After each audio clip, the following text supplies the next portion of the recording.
इस materialistic world में वो 10,000 रुपए की राशि जो खाते में गई महिलाओं को, प्रशांत किशोर जी समझ रहे हैं कि इस दुनिया में सब कुछ पैसा है। पैसे के बल पर ही हम पार्टी चला सकते हैं, पैसे के बल पर ही लोगों को जोड़ सकते हैं, पैसे के बल पर ही हम आगे बढ़ सकते हैं। हालांकि और उनको वास्तविकता ये कुछ लगता ऐसी है कि है। उसी पैसे के बल पे ही नीतीश कुमार ने चुनाव जीता। अगर ये पैसा नहीं गया होता तो नीतीश कुमार को मतलब जीत तो नहीं मिलती। यानी कि वो तो कह रहे थे कि 25 सीट का ही मेरा अनुमान था, 25 सीट ही पाते, ये पैसे की वजह से ही हुआ है सब कुछ। देखिए, प्रशांत किशोर जी हो सकता है कि अच्छे रणनीतिकार हों। प्रशांत किशोर जी स्टैटिस्टिक्स के बड़े अच्छे समझदार व्यक्ति हों, लेकिन प्रशांत किशोर जी एक राजनेता हूं, मैं इससे सहमत नहीं। मैं कई बार इस बात की चर्चा करता हूं कि नीतीश कुमार ने महिलाओं के लिए जनरेशनल पॉलिसी स्कीम के तहत उनके भरोसा, उनके विश्वास को जीते। ये साइकिल पोशाक योजना से इनकी यात्रा शुरू होती है। 50% रिजर्वेशन ये देते हैं नगर निकाय पंचायतों में। ये 35% रिजर्वेशन नौकरियों में महिलाओं को देते हैं।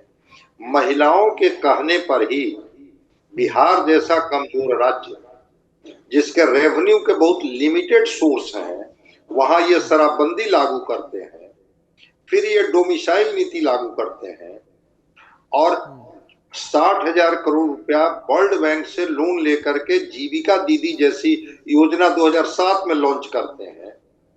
ठीक है, 2025 में ना उनके लिए महिला मुख्यमंत्री रोजगार योजना के नाम से 10,000 रुपए की राशि दी गई, लेकिन 2005 से जो उनके लिए अलग अलग योजनाएं चल रही हैं, ऐसा नहीं है कि महिलाओं की कंस्टिट्यूएंसी जो नीतीश कुमार के लिए बनी वो 2025 में 10,000 रुपए डाल दिए और बस कंस्टिट्यूएंसी बन गई। अब प्रशांत किशोर जी इसको डिनाई करते हैं, उनका पार्ट है। अब सोचिए ना कि जो लड़कियां 5 या 6 में हाई स्कूल जाती हो, 8वीं क्लास में, 9वीं क्लास में साइकिल से, अभी 16 वर्ष के बाद या 20 वर्ष के बाद उसकी उम्र कितनी होगी? मोटा मोटी 30-32 की हो गई होगी। अब वो 30-32 की लड़कियां या युवती या महिला, क्या वो साइकिल और पोशाक की बदौलत अगर उसने 10th किया, ग्रेजुएशन किया, इंटर की, तो उसका नीतीश कुमार के प्रति एक स्वाभाविक रूप से झुकाव रहेगा कि अगर सरकार की इस तरह की कल्याणकारी योजनाएं हमारे हिस्से में नहीं चलाई जाती तो आज हम ग्रेजुएट नहीं होते, आज हम अपने पैरों पर खड़ा नहीं होते।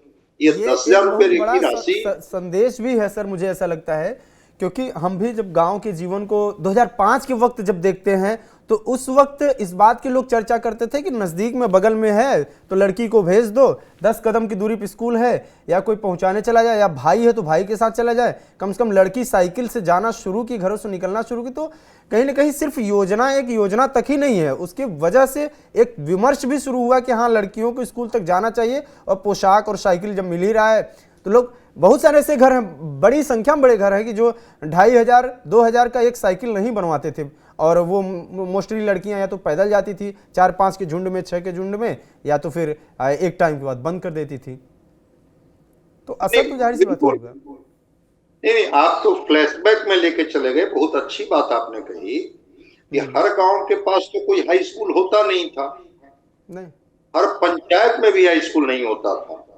मतलब कि 2-3 पंचायत मिला के एक हाई स्कूल कहीं होता था, और एक गांव की लड़कियां दूसरे गांव में, ठीक है, वो कुछ दौर भी ऐसा था जो सुरक्षा का भी ध्यान रखा जाता था, लड़कियों की शिक्षा के प्रति भी उनके माता पिता इतने गंभीर नहीं थे, तो गांव के प्राइमरी स्कूल में पढ़ने के बाद उनकी शिक्षा को रोक दी जाती थी।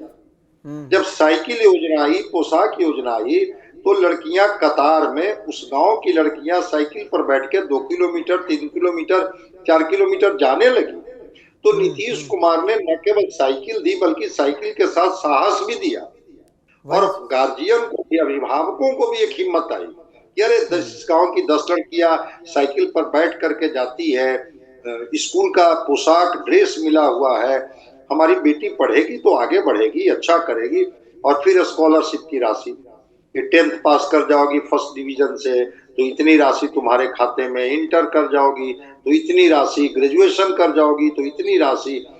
मैं मानता हूं कि महिला शिक्षा के निर्माण में या महिला शिक्षा को आगे बढ़ाने में नीतीश कुमार का एक बड़ा कंट्रीब्यूशन है। जो महिलाओं का कंस्टिट्यूएंसी आज प्रशांत किशोर जी को दिख रहा है कि वो 10,000 रुपए की राशि डाल दी और बस वही उसी वजह से नीतीश कुमार के साथ ये महिलाएं कतार में खड़ी हो गई और ये परिणाम जो है उसी के परिणाम है। महिलाएं जो हैं कास्ट डाइल्यूट कर दे रहे हैं नीतीश कुमार। महिलाएं जातियों में नहीं बट रही है, एक अलग कंस्टिट्यूएंसी है। वो रिलीजन में भी नहीं बट रही है कि वो महिलाएं माइनॉरिटी की महिलाएं हैं या वो महिलाएं मेजॉरिटी की महिलाएं हैं, वो महिला है। अगर नीतीश कुमार की योजनाओं का लाभ उनको मिला है तो नीतीश कुमार के साथ खड़ी है। पुरुष परिवार में कहीं और खड़ा है, महिला नीतीश कुमार के साथ खड़ी है।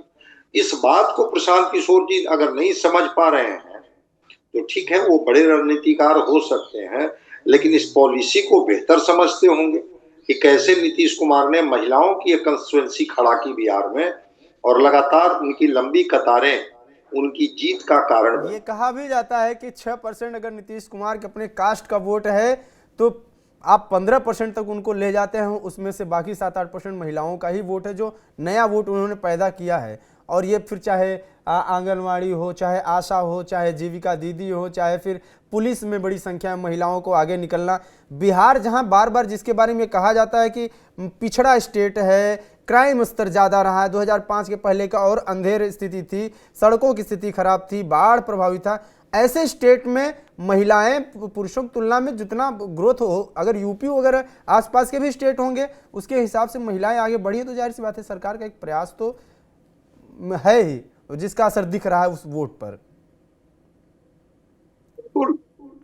नहीं, बिहार तो कह रहे हैं कि 53% यहाँ पर पुरुष हैं और 47% महिलाएं हैं। माने अगर दोनों का अनुपात देखेंगे, लेकिन वोटिंग परसेंटेज जो है वो महिलाओं का कैसे बहुत अधिक हो जाता है भाई? पुरुषों की अपेक्षा वोटिंग परसेंट महिलाओं का कैसे अधिक बढ़ जाता है? क्योंकि वो महिलाएं सजग हैं, सतर्क हैं अपने वोटिंग राइट्स के प्रति, और ये हिम्मत, ये साहस आया, उसमें नीतीश कुमार का बहुत बड़ा योगदान है। आप जाति की बात करें, नीतीश कुमार की जाति का तो 2.कुछ% वोट है, और ठीक बात है कि 16% वोट इनको आता है, तो वो बाकी वोट किनका आता है भाई? 16% वोट लेकर के ये खड़े रहते हैं, उसमें महिला, इनकी अपनी जाति का वोट और ईबीसी समाज का वोट, ये जिस गठबंधन के साथ भी रहेंगे वो वोट इनके साथ खड़ा रहेगा। तो नीतीश कुमार इस मामले में बड़े सफल हैं और बड़े ही तरीके से उन्होंने एक अपनी कंस्टिट्यूएंसी बनाई है जो नीतीश कुमार जी के साथ खड़ा है।